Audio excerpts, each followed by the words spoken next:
The numbers are not what anyone wants to see. Data from both the city of San Diego and the county show rising numbers month after month of people on the streets and in shelters. Even though Housing First works for some, it's not the panacea that everyone expects it to be. County Supervisor Jim Desmond and a handful of other local elected officials summoned the media to the county complex in Kearny Mesa today to say Housing First, a program, simply put, that prioritizes getting people off the streets and into housing, is not the way to go. They've got to deal with the demon of drug and alcohol abuse in their lives. And until they do that, they're not going to progress. That is the crux of the complaint against Housing First, that the program is, yes, getting people into housing, but not mandating that they deal with problems suffered by many homeless people, substance abuse and mental health challenges. You ask any cop, any firefighter, any paramedic, any ER doc, they will tell you that homelessness is almost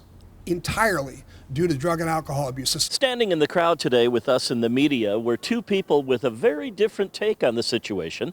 Representatives from PATH, People Assisting the Homeless, and the San Diego Housing Commission. Almost everything was wrong with what we heard here today. Ryan Klumpner is vice chair of the San Diego Housing Commission.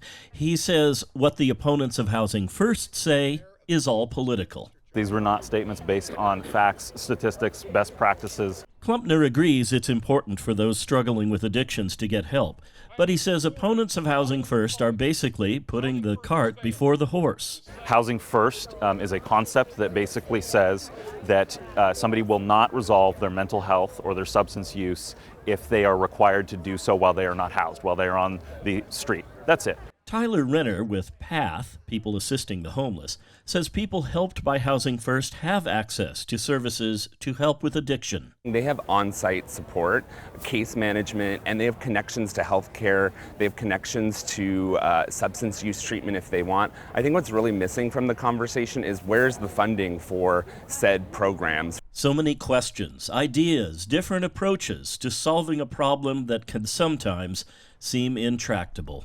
John Carroll, KPBS News.